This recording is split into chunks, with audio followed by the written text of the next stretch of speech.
네, 안녕하세요. 수능 한국지리. 오늘은 그 기후변화의 대책, 여러 가지, 네 가지 정도를 한번 살펴보도록 하겠습니다.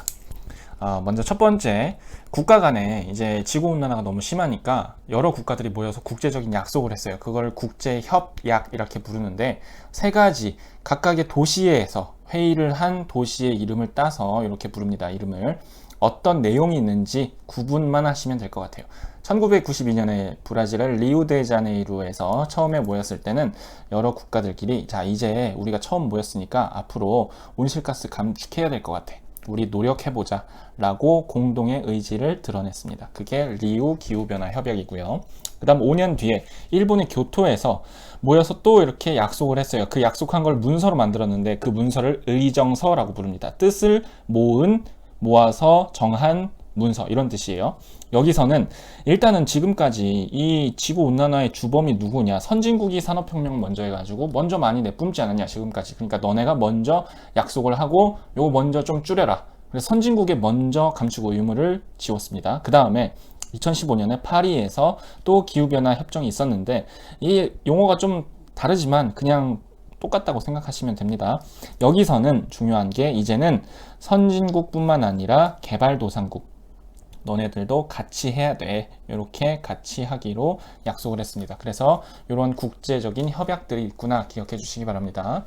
다음, 로컬 푸드 운동은요, 이제 소비자들이 어떤 환경을 위해서 일상생활 속에서 실천할 수 있는 여러 가지 방법 중에 하나입니다. 법으로 정해놓은 제도 이런 건 아니고요. 로컬 푸드는 로컬이 지역이란 뜻이잖아요. 우리 도시, 우리 지역 근처에서 만들어진 농산물을 로컬 푸드라 불러요.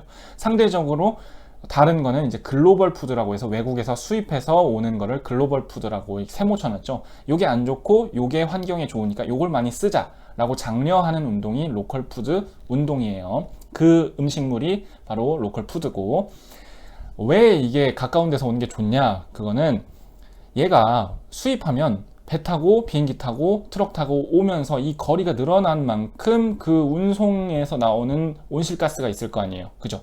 그래서 이동거리가 긴 요런 수입 글로벌 푸드들은 이동거리가 길기 때문에 그만큼 온실가스 배출이 많다. 그래서 얘네는 좋은 게 아니야. 반면에 우리 지역에서 가까운 데서 오는 이 로컬 푸드들은 보니까 금방 오잖아. 이동거리가 짧아. 그러니까 얘네는 온실가스 배출이 적어. 그럼 얘 환경에 좋겠네. 그러니까 이거 많이 먹자. 장려하는 운동을 말합니다. 세 번째. 탄소 발자국 제도는 뭐냐면, 탄소 발자국, 이산화탄소 얼마나 내뿜었는지 그거를 총량을 그 제품에 표시하는 제도예요. 왜 표시해? 사람들이 이제 그냥 가격만 보고 사는 게 아니라 어떤 좀 선진국으로 갈수록 이러한 지구 전체적인 목표를 위해서 내가 할 수 있는 게 뭐지? 각각의 시민들이 생각을 한다는 겁니다. 실제로 요즘에. 그래서 그거를 내가 실천할 수 있게 도움을 주게끔 이 수입 농산물이 이 마트에 오기까지 만들어지는 과정에서 기계를 이용해서 만들어졌으면 기계에서 나오는 이산화탄소가 있었을 거 아니에요. 그런 이산화탄소 얼마인지, 그 다음에 트럭을 타고 오는 과정에서 또는 비행기랑 배를 타고 오는 과정에서 나오는 이산화탄소가 얼마인지, 그거를 총 이산화탄소 배출량을 제품에다 표시해 주는 거예요. 이런 식으로 간단하게 보면. 반면에 이제 로컬 푸드 같은 경우에는 그러면 금방 오니까 이 트럭이 짧은 거리에 오는 만큼만 배출하니까 이산화탄소 배출량이 상대적으로 적겠죠. 그럼 이제 요거를 보고 소비자들이 환경을 위해서 로컬 푸드를 많이 장려해야지, 이렇게 선택할 수 있게끔 도움을 주는 그런 표시하는 제도다. 상품의 생산 유통 과정 그 중에 발생하는 이산화탄소의 총량을 표시하는 제도다. 이렇게 기억해 주시면 될 것 같아요. 다음, 마지막, 탄소 배출권 거래 제도는 이런 협약들에 의해서 국가나 기업들이 배출할 수 있는 이산화탄소 양이 정해졌어요. 이렇게 파란색으로. 그 이상을 내면 안 된다는 거예요. 그러면 야, 근데 우리 철강 기업은 이산화탄소를 많이 배출할 수밖에 없어. 어떡하지? 근데 또 어떤 다른 기업에서는 우리는 이 파란 선까지만 제출하면 되는데 그거보다 배출량이 훨씬 적네. 이만큼이 여유분이 있네.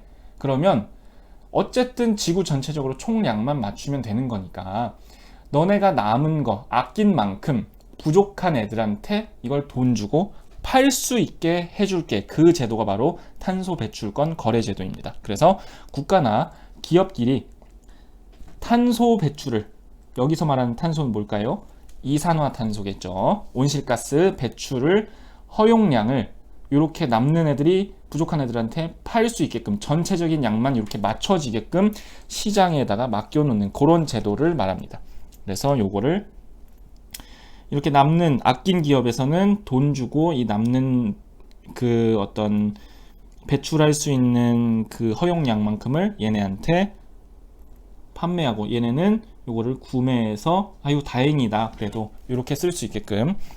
자, 이 A 기업 같은 경우에는 얘네가 허용량보다 배출량이 적으니까, 그죠? 그리고 B 기업 같은 경우에는 허용량이 허용량을 넘어서 가지고 실제로는 더 많이 배출해야 되는 그런 산업들이 있잖아요. 그런 기업이나 나라에다가 이렇게 요런 상황에 처한 기업이나 나라에 얘네가 이렇게 남는 거를 판매할 수 있게끔 해주는 제도를 말합니다.